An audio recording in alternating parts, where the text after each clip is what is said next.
გამარჯობა. როგორ ხართ? ხელს არ გართმევთ? დავძანდით. მადლობა. როგორ ხართ? კარგად. Თან? კარგად. ქართულად საუბრობთ? Non, désolé, ceci est la limite de mon géorgien. Oui, c'est déjà pas mal. Merci. Vous êtes français? Je suis français et anglais. Parfait, parfait. Mais ça fait 25 ans que j'y vis en France, à moitié qu'en Géorgie, donc le pays me commun et les valeurs aussi dont on va parler aujourd'hui. Très bien. Merci d'être là. C'est un plaisir. Comment ça se passe cette période pour vous? Vous êtes resté en Géorgie? Oui, l'ensemble de nos collègues et moi-même sommes en Géorgie. Nous travaillons à la maison, comme beaucoup de personnes dans le monde aujourd'hui, y compris les Géorgiens, à distance. Oui.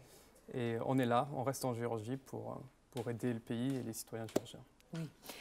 Pourquoi on est là aujourd'hui? Déjà, je suis très contente parce qu'après justement cette période de quarantaine et confinement, c'est la première fois qu'on reçoit un invité. Donc, on va dire que c'est un invité symbole après le problème. Ça peut être ça, on peut parler de ça. Et ça fait longtemps que vous êtes en Géorgie? Ça fait depuis le mois de septembre que je travaille ici. D'accord. Mais j'ai eu l'occasion de venir plusieurs fois avant dans ce magnifique pays. Oui. C'est un plaisir d'être ici maintenant. C'est vrai, vous avez eu le temps de connaître? Oui, de voyager dans ce pays, il y a tant à faire. Oui. Beaucoup de paysages différents, sûr, beaucoup de traditions, beaucoup de plats délicieux à découvrir. Du vin. Du vin. Oui, si vous voulez. Merci beaucoup.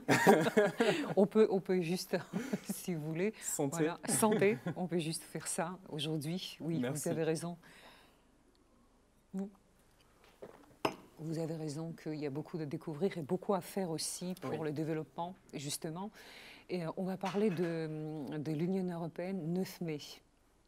Et pourquoi? Alors pour le téléspectateur, pour que ce soit un peu plus clair et beaucoup plus explicite, très bien. Je vais dire 2 mots en attendant qu'on puisse communiquer ensemble. Bien sûr. L'Union européenne, alors l'espace où les différents pays, avec les différentes cultures, ont décidé de vivre ensemble, vivre en paix. Et c'est surtout après la Deuxième Guerre mondiale. Absolument. Et on peut associer ça à un discours de Robert Schuman, justement, qui a dit que la guerre ne doit pas être juste impensable, ça doit être économiquement impossible. Donc, qu'est-ce que ça veut dire économiquement impossible? Pourquoi, comment? Pourquoi on décide de vivre ensemble des différentes cultures? C'est quoi la base aussi de la Constitution européenne? Justement, c'est les valeurs de Schuman qui a prononcé aussi, c'est la base de discours. Exactement. Qui est extrêmement importante parce que c'est l'être humain qui a commencé à évoluer dans le sens où on peut vivre tous ensemble en paix en respectant la dignité humaine, la dignité collective et aussi soutenir l'un l'autre pour le développement, y compris la culture, l'agriculture, etc., l'industrie, l'économie, etc. Donc 9 mai, c'est un des symboles de l'Union européenne qui m'est particulièrement cher. J'imagine que c'est pour les Géorgiens aussi, c'est très cher. Sans avoir le parole de façade, c'est vraiment vrai, parce que la Géorgie a traversé des période très difficile, 25 ans de communication avec l'Union européenne, le partenariat qui sont très importants aussi. Et nous, on a vécu ça sur notre propre peau, on peut dire ça, on a vécu ça. Donc l'Union européenne, avec leurs valeurs qui portent, nous aide à avancer. Et avancer personnellement, avancer collectivement, avancer socialement, économiquement, etc. Donc 9 mai, un des symboles, Beethoven. Landaline 2 aussi, un des symboles. Drapeau. Drapeau aussi. Alors, je vous écoute. Autre? Bon, ce sont les principaux symboles et vous les avez très bien expliqués. Pour nous, le 9 mai, c'est 9 mai 1950, ça fait 70 ans maintenant, cette année, 70 ans, pour cette déclaration de Robert Schuman, qui est pour nous un des pères fondateurs de l'Europe, parmi d'autres, il y en a d'autres. Surtout parmi les 6 premiers pays, parce que nous avons commencé avec 6 pays, puis au fur et à mesure, l'Union européenne s'est élargie. C'est, comme vous l'avez très bien expliqué, l'idée d'interdépendance entre les pays. Si on accroît les relations entre la France, l'Allemagne et les autres pays européens, Hollande, etc. On est hollandais, italien au début, et plus large par la suite. L'idée, c'est on augmente la prospérité avec ces échanges, mais aussi on garantit la paix, car, comme vous l'avez bien expliqué, le coût de la guerre est trop important. Donc ça s'est construit petit à petit, D'ailleurs, Robert Schuman disait que l'Europe ne se fera pas d'un coup. L'idée, c'est par petites touches, on avance dans plusieurs domaines différents. Au début, c'était le charbon et l'acier, donc une coopération dans ces domaines très précis, un domaine industriel qui était essentiel à la guerre. Donc si on coopère dans ce domaine-là, on évite la production en vue de guerre future. Et ensuite, c'était le marché intérieur, un travail aussi sur l'agriculture, sur la pêche, au fur et à mesure la libre circulation des personnes. Donc maintenant, les citoyens européens, parce que depuis les années 90, un Européen, il a une double citoyenneté. Il a une citoyenneté de son État membre, mais il a une citoyenneté aussi européenne qui lui permet de voyager dans l'Europe. Il peut s'installer dans d'autres pays en Europe, étudier avec le programme Erasmus. Et en Géorgie, nous sommes très contents que ce programme soit aussi ouvert aux Géorgiens. Donc nous avons 7000 étudiants géorgiens qui peuvent venir et les académies qui peuvent profiter de ce programme. Donc ce sont certains aspects aussi des politiques européennes qui sont ouvertes Absolument, et aussi aux Géorgiens. Pourquoi? Parce que l'Union européenne aide au développement de pays qui sont en développement justement, à la progression, etc. Donc pourquoi ça? Pourquoi les étudiants? Pourquoi les entreprises? Il y a 40 000 entreprises qui sont en aide de l'Union européenne, etc., etc. 500 000 personnes qui ont voyagé déjà sans le visa, etc., dans les espaces Schengen. Donc c'est quand même des bonnes avancées. On va parler de tout ça, mais d'abord le 9 mai, si on veut préciser ça, on fête avec vous, ça fait 25 ans avec l'Union européenne, ça fait 25 ans que la Géorgie participe aussi aux événements, 100 000 personnes. On est en train de mettre des chiffres là. À Tbilissi et dans les régions. Dans les régions. Un autre chiffre, 18 fois où nous avons organisé cette journée de l'Europe dans les régions. Donc pas seulement à Tbilissi, pour pouvoir toucher un plus grand nombre de personnes, pour que les Géorgiens, où qu'ils habitent, puissent participer, interagir avec nous, entre eux, sur les questions européennes. Donc il y a une dimension d'habitude. Nous fêtons cette journée d'habitude dans le parc Rica à Tbilissi et dans diverses villes où il y a des activités éducatives, des jeux pour les enfants, des concerts, des débats. Cette année, nous marquons le 9 mai, comme on dit. On ne le célébrera pas dans le contexte actuel. Mais nous avons beaucoup d'activités qui ont lieu en ligne cette année, donc sur nos plateformes sociales, sur les réseaux sociaux, mais aussi chez vous, à la télé, à la radio. Et donc, toutes ces activités-là, il y aura des aspects éducatifs, historiques, comment s'est construite l'Union européenne, quelles sont les valeurs de l'Union européenne, quelles sont les relations entre l'Union européenne et la Géorgie. Et donc, ces activités en ligne aussi peuvent être revues par vos téléspectateurs sur nos réseaux sociaux. Absolument, et c'est très important parce que c'est la diffusion des valeurs en même temps, et les valeurs dont notre pays a vraiment besoin, parce que c'est le pays post-soviétique, la démocratie est trop jeune, donc il commence vraiment à avancer. Et donc avancement, c'est avec l'Union européenne, c'est assez important. On va parler aussi de l'avancée, si c'est important, pour les téléspectateurs et pour nous, pour la discussion, c'est important. La Géorgie est rentrée dans les politiques de voisinage d'abord, après devenu partenaire dans le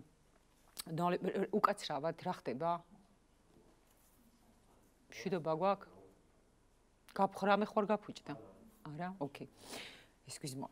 Alors, la Géorgie est rentrée dans la politique de voisinage, devenue partenaire dans le partenariat oriental de l'Union européenne, puis le membre associé. Elle bénéficie de visas de la libre circulation, l'accord de libre-échange aussi, et l'Union européenne et la Géorgie ont signé aussi un accord de participation aux opérations politiques de sécurité et de défense commun. Donc ça, c'est important aussi, parce que la Géorgie se bat. Donc les soldats géorgiens se battent pour la paix commune, pour la défense commune.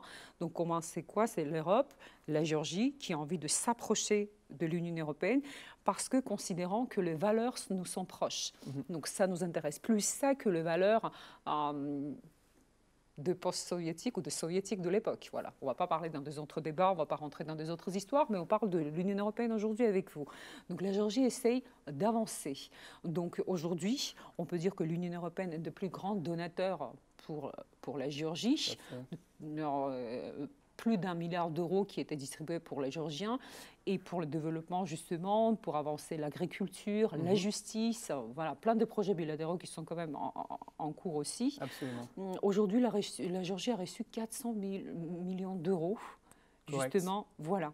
Donc on peut expliquer à quoi ça a dû ce don? aujourd'hui dans les moments de crise surtout. Ce qui est important de dire que c'est aujourd'hui. On a déjà reçu des aides pour des autres choses, on a parlé, mais ce qui est important, c'est... Parlons de l'aide d'aujourd'hui. Tout à fait, donc, en effet, vous l'avez dit, l'Union européenne et ses partenaires, donc nous l'appelons Team Europe. Team Europe, c'est qui? C'est l'Union européenne, ce sont les États membres et ce sont les institutions financières avec l'Union européenne, comme la BEI, la BERD. Tout à fait, oui. L'idée, c'est de se rassembler pour rassembler nos ressources pour aider la Géorgie et les autres États partenaires. Donc la plupart de ces 400 millions, où on estime maintenant, on arrive à un chiffre autour de 1,5 milliard de lari. C'est ça, oui. La grosse majorité seront des dons. Il y aura quelques prêts. L'idée, c'est d'abord de subvenir aux besoins urgents matériels. Donc, aux périodes de coronavirus par la crise. Tout à fait. Justement. Donc il y a un aspect immédiat pour pouvoir financer l'achat de masques, d'équipements, de ventilateurs, etc.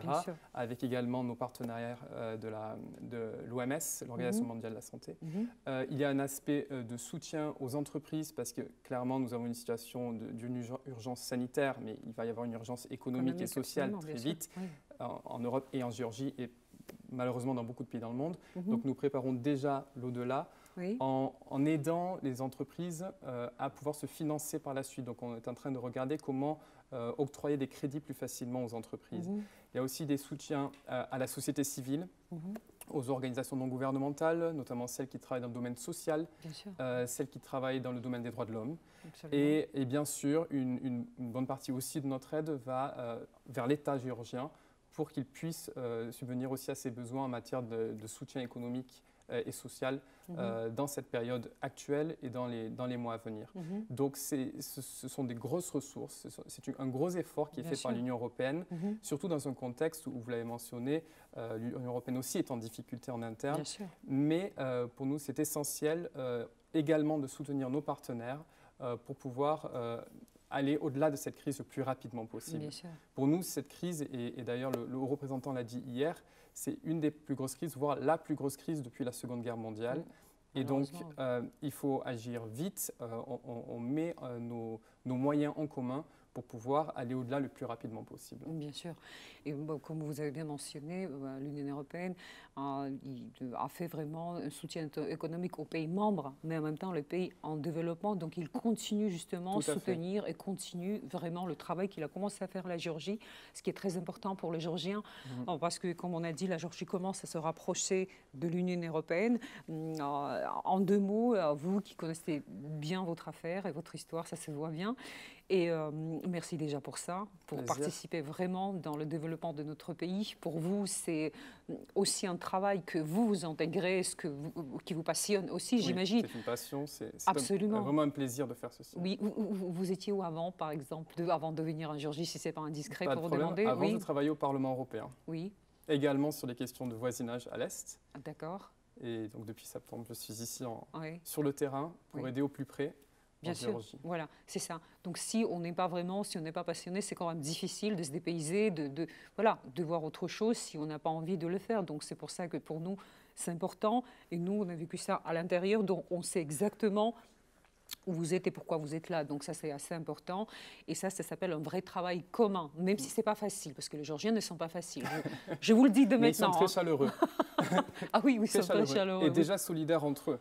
C'est vrai. Parce que je profite de cette occasion pour dire quand même que la Géorgie, la société géorgienne a été assez fantastique dans la manière de gérer cette crise.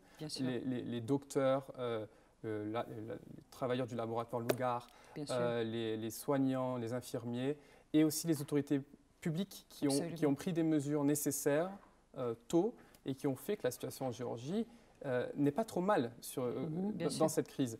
Et aussi tout ceci grâce aussi au concours de la population qui a vraiment œuvré à mettre en œuvre ces politiques qui ont été difficiles à adopter. Et donc félicitations à la Géorgie aussi. Donc je tenais à le dire, c'est important. C'est important. Beaucoup de personnes sont touchées. Beaucoup de personnes sont touchées directement par le coronavirus et aussi par les implications, les conséquences économiques et sociales. Et donc nous pensons à eux aussi.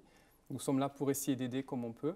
Mais déjà, beaucoup a été fait et nous sommes vraiment impressionnés par le travail en Géorgie. C'est parfait pour nous, pour les Géorgiens, mais en même temps, qu'est-ce que vous pensez, si vous parlez de ça en même temps, par exemple, ce succès qui est quand même la guerre sanitaire, qui a été quand même assez pas mal gérée par les Géorgiens, par ce que vous avez dit, les gens, enfin tout le monde. Avec les difficultés qu'on ne va pas rentrer là-dedans, y compris religieux, etc. Donc que la Géorgie a eu intérieurement à gérer. Donc ça, voilà. Donc j'ai pas envie d'approfondir ça. C'est juste que le pays est assez post-soviétique, donc il y a énormément de choses qui sont compliquées à gérer aussi en même temps. Mais quand même, plus ou moins, les gens avec tous les secteurs ont réussi à le faire, comme vous avez bien dit. Est-ce que vous croyez que ça donne un plus à la Géorgie pour être un partenaire solide ou quel bénéfice la Géorgie tient, par exemple, de ce combat que les autres pays, par exemple, bien développés, ont du mal à gérer malgré l'envie qu'ils ont et malgré tous les efforts qu'ils le mettent? Bon, le premier bénéfice, c'est clair, c'est que la population souffre moins de par moins de décès, moins de personnes malades, moins de personnes à hospitaliser et donc aussi un accès aux soins plus facile pour les autres personnes qui en ont besoin. Donc le premier bénéfice, c'est d'abord pour la Géorgie. Tout ça, bien sûr. Et c'est très bien. Ensuite, ça permettra, nous l'espérons, à la Géorgie de sortir plus vite de cette crise. Les États qui ont plus de mal, qui ont plus de cas, bien sûr, prendront plus de temps. Donc c'est essentiel d'aller le plus vite possible pour résoudre cette crise et pour pouvoir revivre économiquement le plus rapidement possible et poursuivre sur cette voie-là. Donc c'est pour cela qu'on est très content que les chiffres sont positifs, s'améliorent. Et il faut continuer dans ce sens-là, c'est sûr. Oui, je vous posais la question par rapport à autre chose, par exemple. Vous avez compris ce qui nous intéresse, parce que la Géorgie essaye toujours de progresser, d'avancer. Est-ce que cet effort, par exemple, de la... Comment dire, pour mieux expliquer aux téléspectateurs, pour que ça soit clair et pour que la question soit vraiment extrêmement claire pour tout le monde et pour tous les gens qui nous regardent. Dieu sait que la Géorgie est très diverse, hein, vous savez, dans des pensées.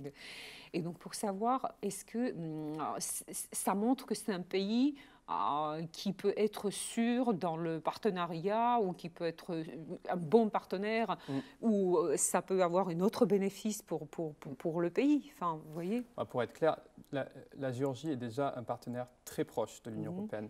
Disons-le, vous l'avez expliqué, le partenariat oriental, c'est pour 6 pays. Et parmi ces 6 pays, il y en a quelques-uns qui ont l'accord d'association et ça, c'est la Géorgie. Tout à fait. Et dans l'accord d'association, qui a maintenant quelques années, il y a tout un programme de rapprochement avec l'Union européenne. Déjà fait. En cours. En cours aussi. C'est-à-dire que l'accord, certes, est signé, mais il est en train d'être mis en œuvre.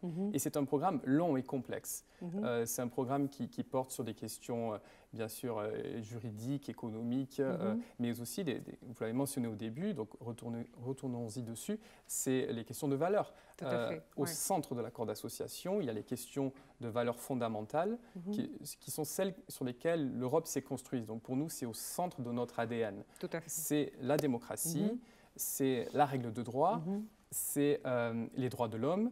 Et dans ces domaines-là, il y a tout un programme pour pouvoir avancer ensemble sur ces valeurs communes. Quand on parle de démocratie, c'est par exemple les questions de réforme électorale. Ceci a été un gros sujet et l'Union européenne s'engage fortement pour aider à une dépolarisation, à un processus électoral qui soit plus serein et il y a des élections à venir, donc c'est très important pour cette année.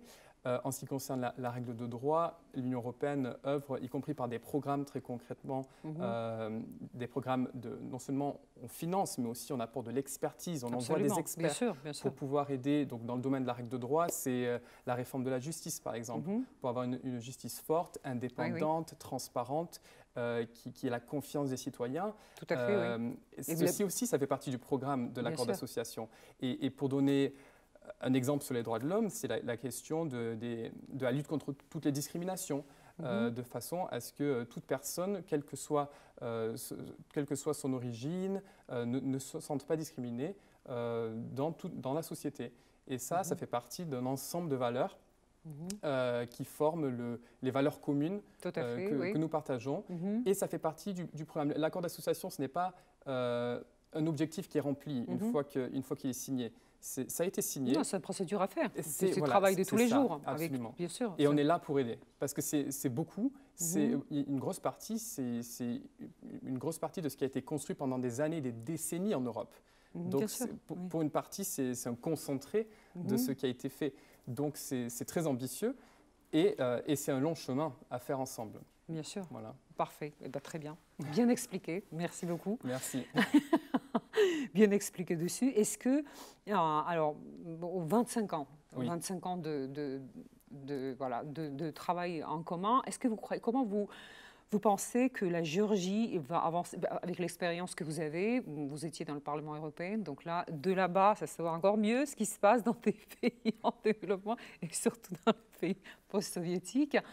Et comment vous évaluez aujourd'hui la place de la Géorgie sur la carte mondiale? Qu'est-ce que vous direz? Bah, écoutez, la Géorgie, pour nous d'abord, c'est le voisinage proche. Hein. C'est un partenaire très proche où on a des potentiels d'échanges commerciaux d'abord. On a, dans cet accord que j'ai mentionné, une grosse partie, c'est le commerce. Et là, il y a un gros potentiel où on peut encore faire mieux. Bien sûr. Donc, pour parler de l'avenir, ça, c'est un élément où on peut vraiment essayer d'aller de l'avant. Il s'agit, par exemple, de rapprocher encore plus nos standards de façon à ce que les produits qui sont préparés ici, en Géorgie, aient les mêmes standards et puissent être exportés vers l'Union européenne et créer de l'emploi et créer de la richesse en Géorgie. Donc ça, c'est clairement pour l'avenir du potentiel. Ensuite, les relations, pour les relations commerciales, les relations politiques aussi ont augmenté, sont proches et pourront encore continuer à l'avenir. La Géorgie, comme j'ai expliqué, un pays associé à l'Union européenne, il n'y en a pas beaucoup de pays qui sont associés à l'Union européenne, qui sont donc très proches. Et le but, c'est ensemble de progresser dans nos relations, de les rendre encore plus étroites. Et la Géorgie a le potentiel pour ça. La Géorgie a le potentiel. Nous sommes là pour les aider. Il faut la motivation, je pense qu'elle y est. Et le potentiel est là. Bien sûr. Bon, l'Europe, on ne va pas parler longtemps de l'Europe, mais le travail est considérable de l'Union européenne en Géorgie. Mais l'Europe, c'est encore autre chose. Et si on parle de l'Europe, avec son grande histoire, avec tous les changements qu'il a traversés, et que aujourd'hui, comme tout et comme tout le monde et comme tous les pays ont besoin de changements et de transformations, ce qui se passe aussi en Europe. On a vu Brexit, par exemple, avec l'Angleterre, qu'on ne s'y attendait pas, en gros. Enfin, vous, peut-être que vous étiez au courant de plus de détails à l'intérieur de travail. Mais voilà, les gens qui ont appris, ils n'y croyaient pas que ça pouvait être possible, tellement l'Europe, qu'on a été, après l'Empire romain, deuxième puissance économique dans le monde. Vous savez, c'est comme un empire sans empire. L'Empire romain n'avait pas tout à fait les mêmes valeurs que l'Union européenne. Hein. Ah, mais ça n'a rien à voir. Ça n'a rien à voir. On parle de, si on compare ça avec la puissance de l'époque, oui. Ça n'a absolument rien à voir. Mais on parle par exemple de gabarit, enfin, on parle de puissance, etc. Deuxième puissance économique avec les valeurs incroyablement importantes qui influencent le monde entier et voilà, toute la civilisation, dont on peut en parler longtemps, mais là, aujourd'hui, on n'est pas là pour ça. C'est juste pour dire qu'il y a des changements qui arrivent. Donc, il y a des pays qui sortent, mais il y a des pays qui attendent pour entrer en Europe. Est-ce que vous croyez que la Géorgie, un jour, peut faire partie de l'Union européenne ? Alors ça, c'est une question qui est souvent posée, bien sûr. Normal. Je crois. Et notre réponse, c'est que pour l'instant, il y a le chemin à faire sur l'accord d'association. Bien sûr. C'est ce qui est disponible pour l'instant. Mais regardez, comparer l'accord d'association avec les autres accords qui existent dans les pays des Balkans. Oui, le contenu est très similaire. C'est basé sur les mêmes choses, les valeurs, les échanges, le rapprochement de nos systèmes juridiques de façon à permettre ces échanges de plus en plus renforcés. Donc, le programme est très similaire. Le chemin est très similaire. Et donc, pour l'instant, c'est cet accord d'association qu'il faut mettre en œuvre. Voyons ce qui nous réserve dans l'avenir. Absolument, parce qu'on ne s'y attendait pas du tout que la Géorgie allait faire partie, par exemple, de programmes de voisinage, par exemple, etc., l'association. Et bénéficier du programme Erasmus. Vous avez mentionné le régime sans visa, qui permet à des centaines de milliers de Géorgiens de se rendre pendant quelques semaines en Europe pour voyager, pour rencontrer des gens. Pour imprégner des valeurs surtout, voir qu'il y a autre chose ailleurs. C'est parfait. Et de revenir à la maison et de le partager ici. Donc il y a aussi beaucoup de programmes qui qui font partie du club, mais qu'on rend disponible pour les Géorgiens déjà aujourd'hui, pendant ce processus. Absolument. Donc il y a aussi beaucoup d'avantages qui sont déjà Bien sûr, aujourd'hui. et ça dépend de nous aussi et que le travail qu'on va accomplir avec vous ensemble. Pourquoi l'Europe, qui a déjà énormément de changements à faire à l'intérieur, pourquoi il voudrait de la Géorgie? Voilà, il faut que ce soit aussi intéressant pour deux parties quand il y a... Voilà, et il faut que... Ça dépend aussi beaucoup de l'association, comme vous avez dit, et voilà, tout à fait de ça. Et qu'est-ce qu'on aurait fait pendant le confinement, par exemple, sans le cinéma, musique, littérature, etc. Tout est aussi des pensées et des valeurs qui étaient aussi remportées de l'Europe, parce que les séries, les livres, le machin, etc., qu'on regarde aujourd'hui, grand partie, ça vient de l'Est. De l'Ouest, pardon. Donc ça vient de pays où nous, on a envie aussi d'apprendre, comme vous dites, des Erasmus, etc. Les gens, ils s'en prennent et qu'ils deviennent différents, parce qu'ils apprennent autre chose. La Géorgie qui était enfermée pendant des siècles. Donc, mais qui a une très forte culture aussi. Absolument, c'est ça. Donc le danse, mélange, l'opéra, tout à fait. Mais le mélange fait ça. Et donc, qu'est-ce qu'on aurait fait sans toute la grande culture? Rien, je pense qu'on aurait évadé de ça à la maison. Qu'est-ce qu'on aurait fait? Oui, je pense.